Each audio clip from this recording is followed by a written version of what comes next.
দেশের অন্যতম বৃহৎ বেসরকারি ব্যাংক ইসলামী ব্যাংক আবারও আলোচনার কেন্দ্রে। নতুন চেয়ারম্যান মোহাম্মদ খুরশিদ আলমের নিয়োগ বাতিল এবং সাবেক ব্যবস্থাপনা পরিচালককে ফিরিয়ে আনার দাবিতে আন্দোলনে নেমেছেন গ্রাহক ও শেয়ার হোল্ডারদের একটি অংশ। সোমবার মতিঝিলে ব্যাংকের প্রধান কার্যালয়ের সামনে বিক্ষোভ কর্মসূচিতে পুলিশ লাঠিচার্জ, জলকামান, টিয়ার গ্যাস ও সাউন্ড গ্রেনেড ব্যবহার করে। এতে কয়েকজন আহত হওয়ার খবরও পাওয়া গেছে। তবে প্রশ্ন উঠেছে, একটি ব্যাংকের চেয়ারম্যান নিয়োগকে কেন্দ্র করে গ্রাহকদের এমন আন্দোলন কেন? অর্থনীতিবিদদের মতে, রাজনৈতিক ক্ষমতার পালাবদলের সঙ্গে সঙ্গে ইসলামী ব্যাংকও যেন দখল আর পাল্টা দখলের প্রতীকে পরিণত হয়েছে। আর রাজনৈতিক বিবেচনায় নেওয়া সিদ্ধান্তগুলি ব্যাংকিং খাতের জন্য বড় ঝুঁকি তৈরি করছে।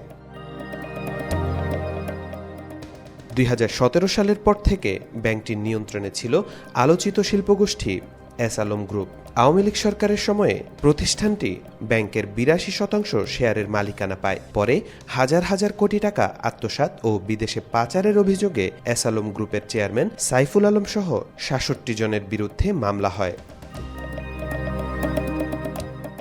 আওয়ামী লীগ সরকারের পতনের পর অন্তর্বর্তী সরকার ইসলামী ব্যাংকের পর্ষদ পুনর্গঠন করে। তখন এস আলম মুক্ত ব্যাংকের দাবিতে আন্দোলনও হয়েছিল। পরে বিএনপি সরকার ক্ষমতায় এসে আবারও পর্ষদে পরিবর্তন আনে এবং নতুন চেয়ারম্যান হিসেবে নিয়োগ দেয় বাংলাদেশ ব্যাংকের সাবেক ডেপুটি গভর্নর মোহাম্মদ খুরশিদ আলমকে। ব্যাংকিং খাতের বিশ্লেষকদের মতে, ইসলামী ব্যাংকে ঘিরে পুরনো রাজনৈতিক টানাপোড়েন এখনও শেষ হয়নি। একসময় জামাত ঘনিষ্ঠ প্রতিষ্ঠান হিসেবে পরিচিত এই ব্যাংক পরে আওয়ামী লীগের নিয়ন্ত্রণে যায়। সরকার পরিবর্তনের পর আবার নতুন করে প্রভাব বিস্তারের চেষ্টা চলছে বলে অভিযোগ রয়েছে। তাদের মতে, মূল সমস্যা ব্যক্তি বা চেয়ারম্যান নয়, সমস্যা হলো রাজনৈতিক প্রভাব। আর সেই প্রভাব মুক্ত না হলে দেশের সবচেয়ে বড় ইসলামী ব্যাংককে ঘিরে বিতর্ক ও অস্থিরতাও থামবে না। তাওফিকুল ইসলাম, আজকাল।